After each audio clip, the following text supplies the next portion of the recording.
So, good afternoon, folks. This is Susie Q, and I have a guest today, a very surprise guest. Rick Steves, the travel writer, is also a proponent of the legalization of marijuana in Montana, and he was brought to me quite surprisingly through the magic of Facebook. And I have him with me live on the phone right now. And so Rick Steves, how are you today? I'm doing pretty well considering everything, Susie. Thanks for having me. Yeah, it's very crazy times we're living in. It sure is, yeah. But we have an important election coming up, and it's important for our citizenry to understand the issues. There's a lot of important issues, and one of them is the prohibition against marijuana as we work state by state to update our marijuana laws. Definitely. So how long have you been interested in this issue?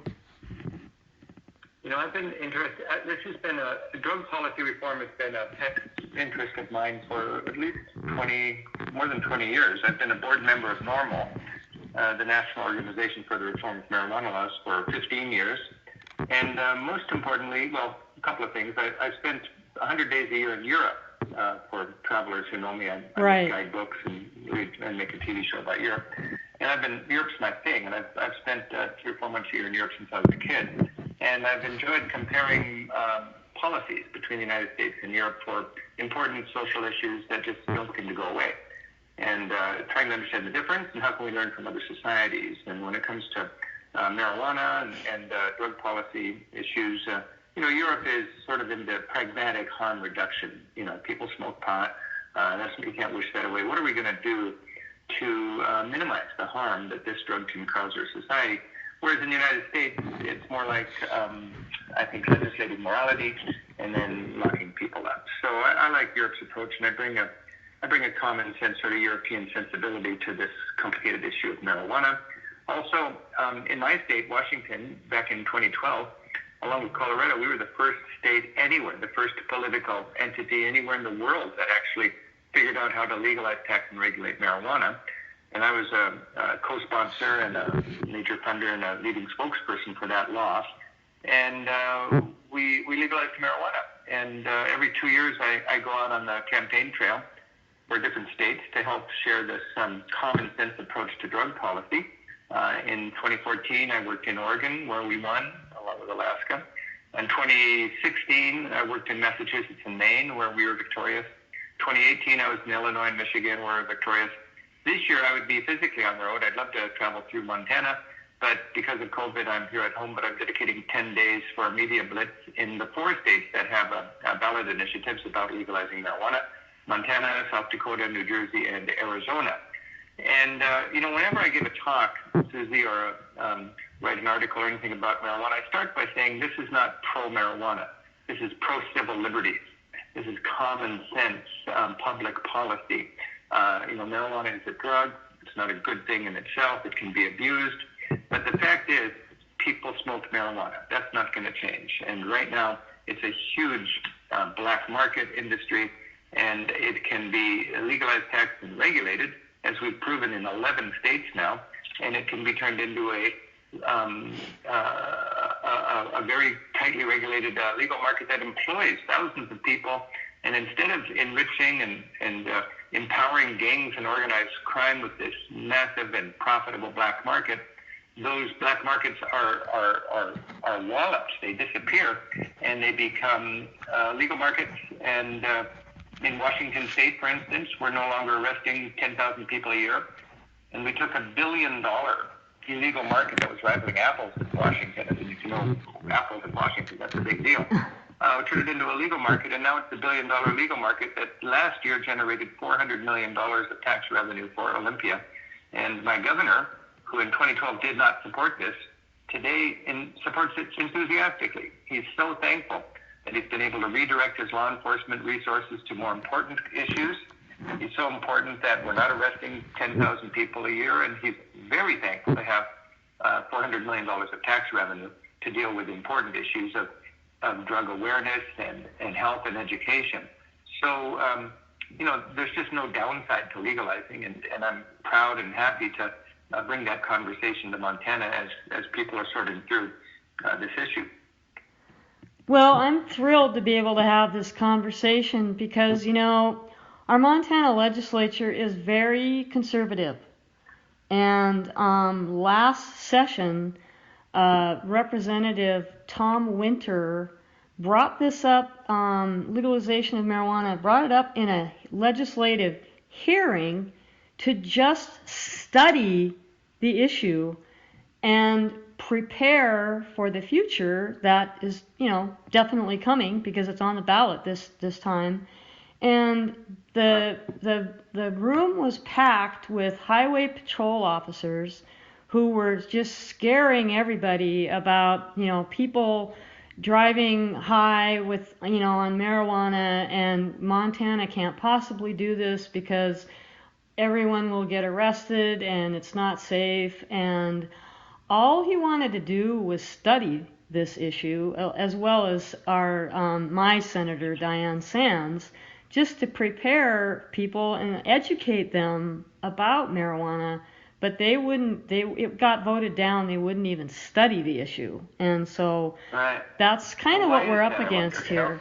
What's that? Yeah, well, I think people are, especially people who are sort of entrenched politicians, they're sort of stuck back in 2010 when we didn't know what would happen if we legalized and regulated. But now we know what will happen. I mean, we legalized in Washington and Colorado. It was quite bold. It was kind of, we had a hunch, but we didn't know for sure. Now we know for sure. There's no mystery here. The numbers are in. We have a track record. And I'll tell you what the track record is. Yeah, please. In the states that have legalized, and there's 11 of them, use overall does not go up. This is fundamental. Every complaint that those police officers would have had in that courtroom or wherever they were, that was assuming that use would go up. And it seems logical that if you legalize it, more people will do it. But the fact is, with marijuana, everybody who wants to smoke pot smokes pot. There's not a reservoir of decent citizens in Montana that would love to ruin their lives smoking pot if only it was legal. Right. And then suddenly it's legal and they're all going to smoke pot. They smoke pot already, and they do it as a criminal activity. And in my state, we do it as a civil liberties activity. We believe in the civil liberties. Mm-hmm. I'm a tax-paying, hard-working, church-going, kid-raising American citizen. If I work hard all day long and go home and want to smoke a joint and just stare at the fireplace for 3 hours, that's my civil liberty. Now, if I want to get high and get in my car and drive somewhere, that's not my civil liberty, and I believe they should throw the book at you. Mm-hmm. And if I want to sell it to kids, that's not my civil liberty, and they should throw the book at me also. These are smart laws. These are pro-safety, pro-public health laws, and these are pro-respect for law enforcement laws, and certainly pro-civil liberties laws. I've been doing this in the campaign trail for 10 years now, and I do not support pro-marijuana laws. And anybody who thinks this is pro-marijuana is wrong. Marijuana exists. The question is, how do we regulate it? Anybody who cares about the well-being of children and the health of children and the well-being of teenagers knows that the most dangerous thing about marijuana is that when it's illegal, kids have to get it on the street from somebody who's got a vested interest in selling you something more addictive and more profitable. Now, in my state and in Colorado and in other states that have legalized, teen use has actually gone down, believe it or not. And that's not some, marijuana organization statistics. That's the state health department statistics. There's no contesting this. Teen use has gone down since we've legalized, and we know that after 8 years of experience. And I think it's because it's harder for kids to get it now. You don't get it on the street anymore. You go into a highly regulated shop that sells it. And these shops are really shipshape. I mean, I'm carded when I go in, and I haven't been carded for 30 years, I just think it's no wonder that in my state, the Children's Alliance debated this issue and heartily endorsed our plan to legalize, tax, and regulate marijuana because that's better for the safety of our children. When it comes to road safety, these laws are very strong about road safety. I wouldn't support them if they weren't. And you can take an opponent of this law, and they can cherry pick the statistics. They can find one county in Colorado where there was one accident and now there's 2 accidents, and say road safety has gone down since they legalized marijuana. That's dishonest, and that's just taking advantage of simple-minded voters, I would say. A smart and sophisticated voter will understand that today, in 33 states in this country, we've legalized legal marijuana, and in 11 states, we've legalized recreational marijuana for adults, and there's no indication in any of those states that road safety has changed because of this. Sure, there's a problem with people who are high driving, and that problem exists whether it's legal or not. And another point I'd like to make, Susie, is that there's never been a society that has found any correlation with how much marijuana is consumed and how strict the laws are. As a matter of fact, in the United States, you can do hard time for smoking pot, and we smoke a lot more marijuana per capita than they do in Europe, where they're relatively easy on marijuana. And within Europe, the most liberal state about marijuana, our country, the Netherlands, smokes less than the European average. There's absolutely no correlation between how much marijuana is consumed and how strict the laws are. It just can be done. It can be organized and regulated in a pragmatic harm reduction way, or let's legislate morality and lock people up way. And what we're talking about now is updating this law, get the crime out of the equation, and get smart about drug policy in Montana. Well, I know that one of the, there's a big billboard heading out of town from Missoula to East Missoula, and I know one of the candidates running for governor is very against legalization, and the big issue that they talk about is they don't want to have workers being stoned, and they're afraid that, everybody's going to go out and get loaded. And that's just not, it's like what you just said about when you go home after a hard day's work, who cares what you do? And you do. I do care about how is the workers' mental state when they go back to work on Monday morning. Right. Yeah. but that's I'm surprised that Montana is famous for being libertarian and civil liberties and, keep the government out of my private life. Mm-hmm. And this is the opposite of that. I would wonder who's paying for these billboards, because I've been doing this every 2 years during election time now since 2012, and I'm always up against the same opposition. Right. And these talking heads that I have to debate, they don't believe this. They don't believe what they're saying. They're just paid. Mm-hmm. They're hired hands for a publicity firm, right. And they're paid for by people who make money off of continuing to have marijuana illegal. I call this the PPP, the Pot Prohibition Profiteers. And the major pot prohibition profiteer is the pharmaceutical industry. Right. We've got a lot of veterans. We've got a lot of veterans in our society that are in all sorts of anguish, dealing with PTSD and so on. They need relief. They need compassion. They need help. They don't need to be addicted to opioids. And why would the pharmaceuticals want to keep cannabis, medicinal cannabis, away from veterans when veterans find great relief from cannabis?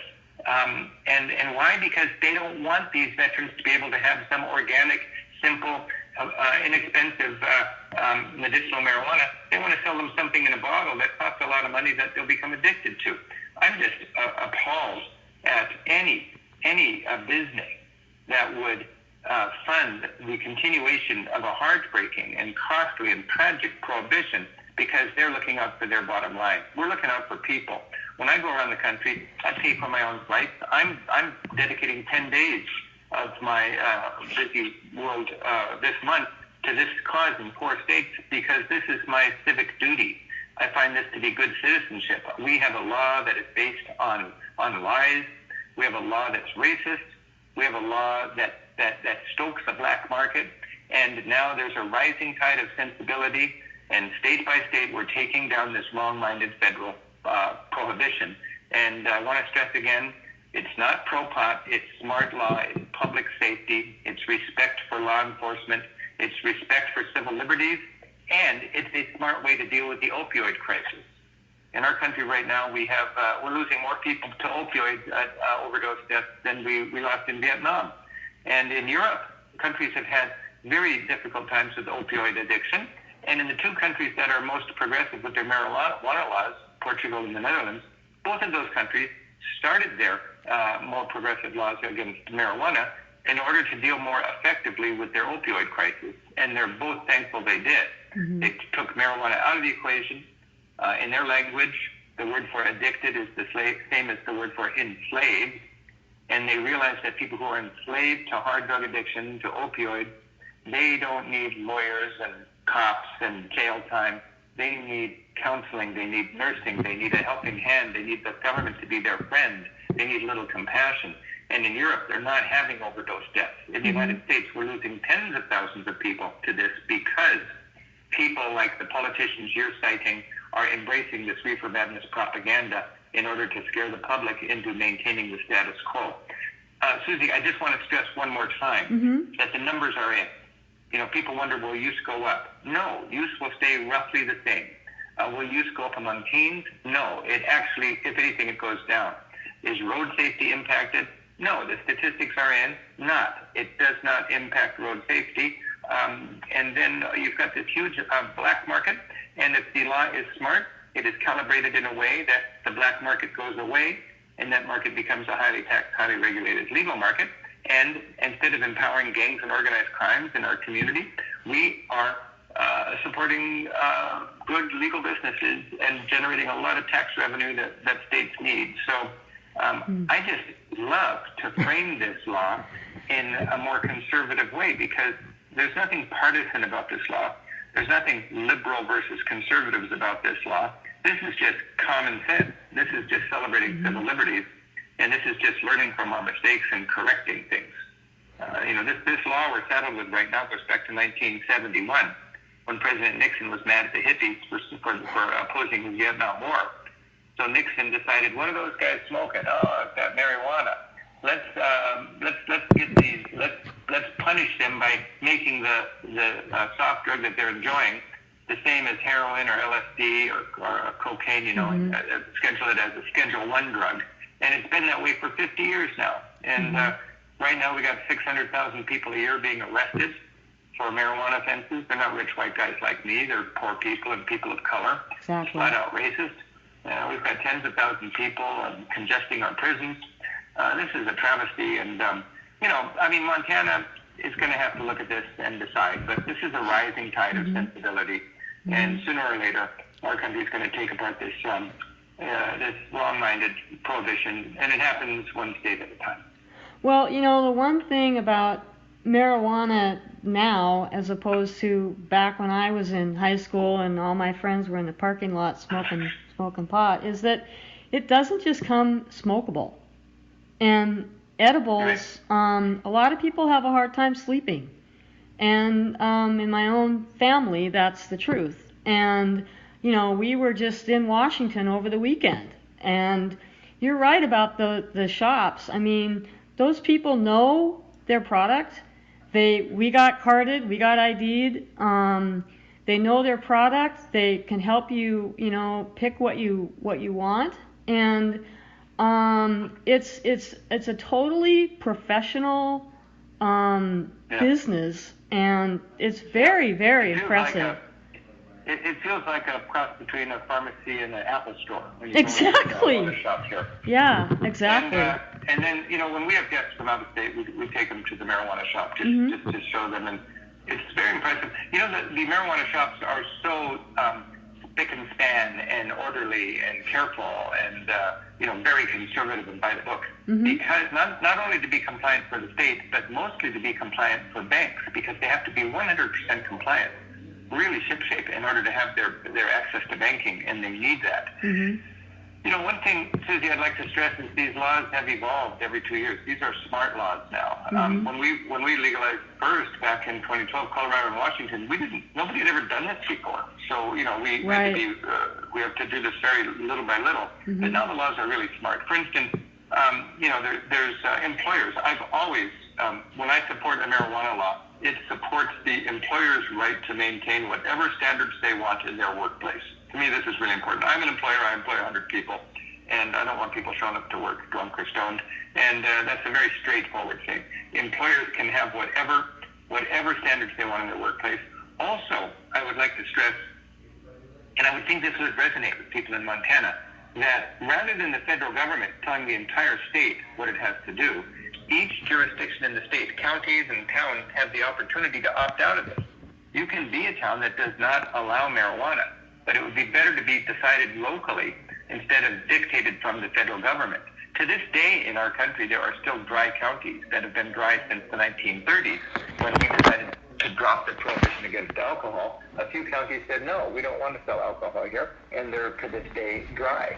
And that's I don't have any problem with that at all. But what I do have a problem with is that the government wants to dictate across the board in all 50 states that we cannot exercise this civil liberty. That's just, to me, flat out un-American. Well, I agree with you there, and there's this mail-in election we're having. The governor's given the counties the option to opt out, and I guess it works the same with marijuana. Oh yeah, and that's the way it is in my state, and that makes a lot of sense. So, I would remind people this law is a smart law. It's a public safety law. It's a public health law. In your state, you have a kind of a strange thing where there's two initiatives that need to be voted on. Initiative 118 I'm glad you brought that up. Mm-hmm. And it's just very important to vote yes on both of them. And I think it has something to do with making sure that you have to be 21 in order to legally buy marijuana rather than 18 years old. Yes. I think your state is really generous when it comes to recognizing the rights of people under 21. But here's a case where we want to be more careful and more cautious and more conservative. So you have to be 21 to be able to buy marijuana legally. But as people are sorting through this, I understand it's complicated, and I understand that Americans have grown up with a very aggressive reefer madness propaganda campaign by our government and by people who would rather keep marijuana illegal because it's important for their business that there's not that alternative. But I would remind people that this is a smart law. It's not a pro-pot law. In my state, the Republican-appointed federal prosecuting attorney, John McKay, was one of our co-sponsors, and it's certainly not a Democrats and Republicans kind of partisan thing. This is just simply common sense.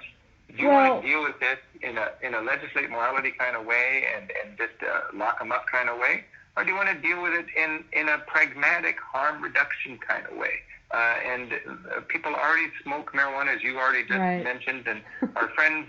I think people would be astounded if they knew who smokes marijuana that can't even admit that they smoke marijuana. Absolutely. You and I can admit it, but I've got friends at church, and they like marijuana, but they're afraid to mention it because they're afraid of what other people will think of them. I've got friends in the Rotary Club. I've got friends in my business community here in Edmonds, and I just think. Now that we've legalized, people don't need to do these things like little kids hiding out. Exactly. But we can do them proudly as Americans, exercising our civil liberty to do just that. There's nothing to be ashamed of about this. This is not pro-drugs. This is exercising a civil liberty.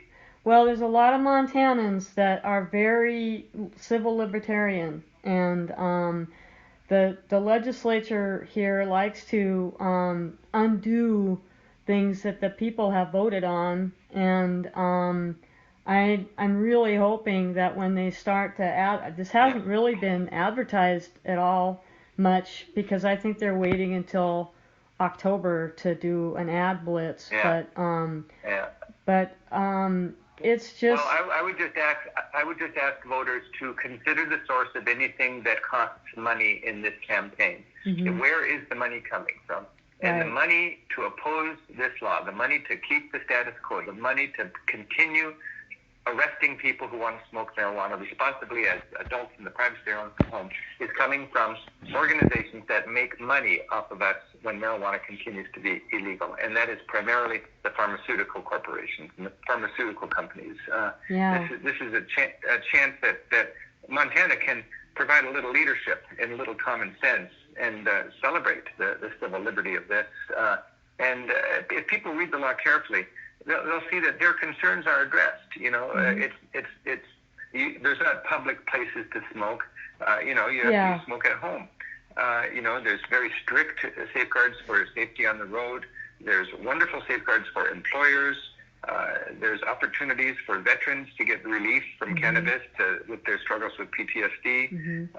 There's tax revenue that's earmarked for good things, for public education, for health, and for drug awareness programs.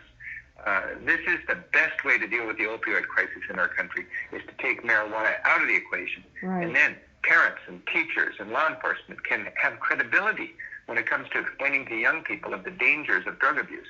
When you parrot this reefer madness stuff, the kids just roll their eyes and they stop listening to anything you say about drugs. But, my wife and I raised 2 kids, and my kids knew hard drugs are something you stay away from. I had credibility with them because I wasn't just a walking, talking reefer madness head. Right. Well, you brought up earlier the Republican county attorney who was a proponent, and one of the people on the board of the folks that are bringing this marijuana legalization to the voters is a Republican. He was a budget director for both a Democrat and a Republican governor. And I think he sees the numbers and understands that there's numbers.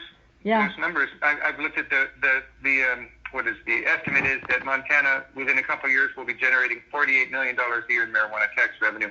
That's not because more people are smoking marijuana. Mm-hmm. That's because it was a black market. That easy profit was going to gangs and organized crime, mm-hmm. and now it's going to be going to your government to run a better state. Hey, Susie, I got to run up to another interview. Okay. But, this has been a great discussion. Thanks so much, Steve. Bringing this to your audience, and best wishes with everything. Okay. Thanks so much, Rick. Take care. Okay. Bye-bye. Bye-bye.